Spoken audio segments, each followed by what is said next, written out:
Hey everyone, Thordan Smash here, and yeah, I know, I'm not outside, I'm inside. It's kind of a weird thing. I like to take breaks every now and then. That being said, today we're going to be talking about, well, a game stability patch update that Respawn has been going over, along with players dropping out of the next ALGS midseason playoffs because, well, EA doing EA stuff. Also, since I'm inside, I did want to say I've seen a lot of your comments recently about the weight change I've been going through. The last 6 months I've been cutting pretty aggressively and trying to get back in shape, so thank you for all the positive comments. It really actually means a ton to me. Don't forget, we're also going to go ahead and give out a Watson Prestige skin. All you got to do is like, comment, subscribe. But without further ado, let's jump into today's topic. So, welcome to Apex Legends, the game that gave us really cool legends, multiverse lore, inclusive heroes, and a crash screen that is more recognizable than actually half the roster. Today, we're going to talk about Respawn's most recent dev blog, the game reliability update, and why it's a significant and much needed milestone, and that they proudly announced that Apex is now running smoother, faster, and more efficiently than ever before, thanks to tech upgrades, smarter patching, and code optimization.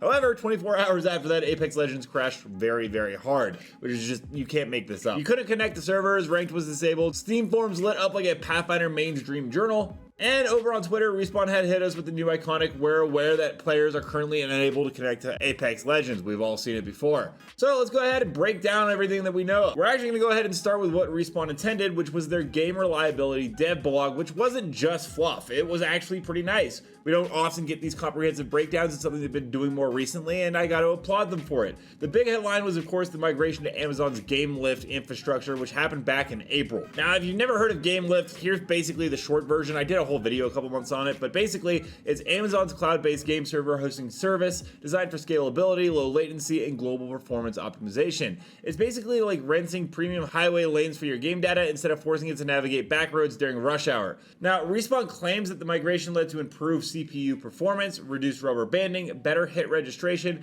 faster and more flexible regional data center routing. So in theory, GameLift was the technological upgrade Apex really needed. Previously, Apex was running on a Frankenstein's monster of legacy infrastructure. It was all over the place, and the devs were often forced to duct tape server-side fixes or push large-scale patches that pretty much broke everything as much as it tried to fix it. Now, something brand new, and this is actually pretty interesting, is the fast patching system. Before all this, client-side patches took several days, and it could even sometimes be weeks to be approved, built, and then deployed across multiple platforms. Now, Respawn has a system that lets them drop hotfixes the exact same day. It's a basic game changer, especially when you think about things like broken legend, visual glitches, or invisible hitboxes. Instead of waiting for 2 weeks for Wraith to stop acting like a teleporting Beyblade, Respawn can now nuke that bug before Reddit finishes crafting its 1000th meme about it. Along with that, they lastly touched on some long-term improvements. They're going to do a full code review overhaul to reduce boot to lobby errors, expanded on-demand memory loading for maps and VFX, and also DirectX 11 is now no longer around. However, this is where things go from inspiring to pretty much comedic tragedy. Just a day after dropping that dev blog about performance and server reliability, Apex Legends went offline. Not partially, not regionally, but pretty much entirely. There was no matchmaking for a lot of players, no reconnection, just you, the login screen, and that infamous loading Apex logo. It was basically taunting you like an heirloom you know you're never going to be able to afford. And it's basically, let's call it what it is. It's a PR disaster. It's like announcing your self-driving car is ready for market, then crashing into a Dairy Queen an hour later. Also, Dairy Queen ice cream. I really want that right now.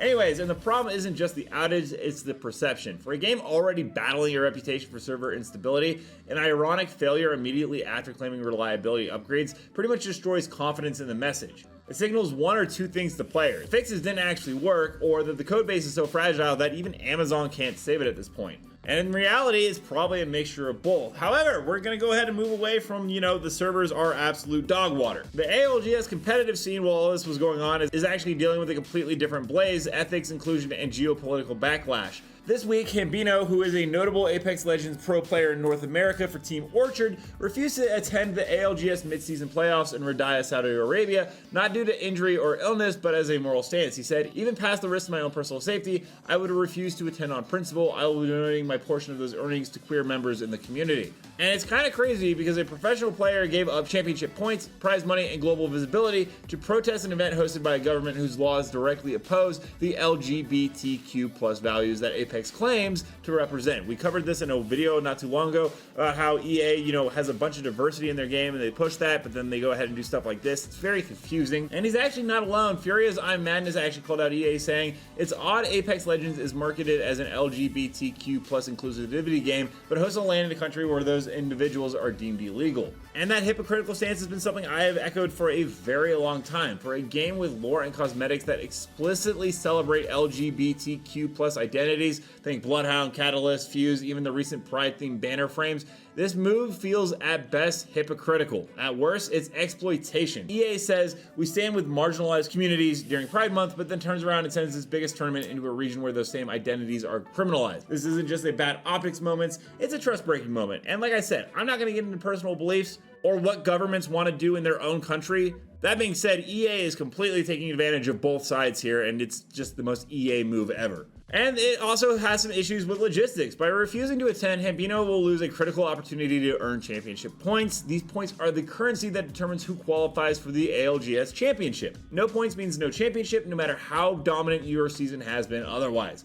Now, multiply that by other potential boycotts. What happens if more players refuse, which I don't know if it will actually happen. What happens if actually multiple rosters drop? And at what point does the legitimacy of the entire competitive circuit come into question? And for EA, it actually sets a pretty dangerous precedent. Do they punish boycotting players? Do they offer alternative locations in the future, or being able to play in an EA designated area? Say Hambino went to a place that EA said, all right, you got to sit in this chair, you can play here, and we're going to monitor you so we know you're not using cheats. That would actually be a pretty good idea. Or do they double down and risk alienating more players on both sides of the argument? Overall, that's pretty much everything you guys need to know about Apex Legends going on with the ALGS and then also the game stability. We're going to go ahead and jump into community clips now. Don't forget to submit your own to me at Thordan Smash on Twitter. But without further ado, let's roll it.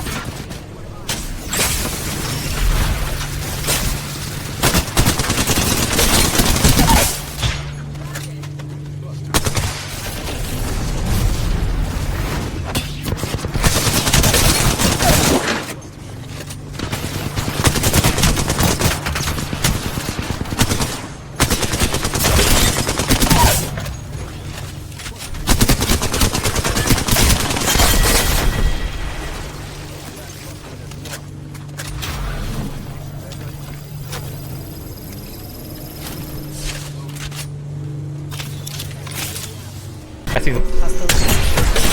Oh, almost hit. Octane. Oh my god! Damn it. Which way? Got an idea where it leads. One of them is gray too, dude. Could have knocked one. They're over there? Yeah, like right there, but... Oh, right. This way. 103! Oh my god, I'm so good at this game! Enemy down. 70 on this one. Oh my god! Let me know down below, what are your guys' thoughts on, well, game stability going into the future of Apex Legends? And also, don't forget to check out this video right here where I cover more news and information on the game on the daily. And until next time, everyone, keep slaying the Outlands. I'll see you out there.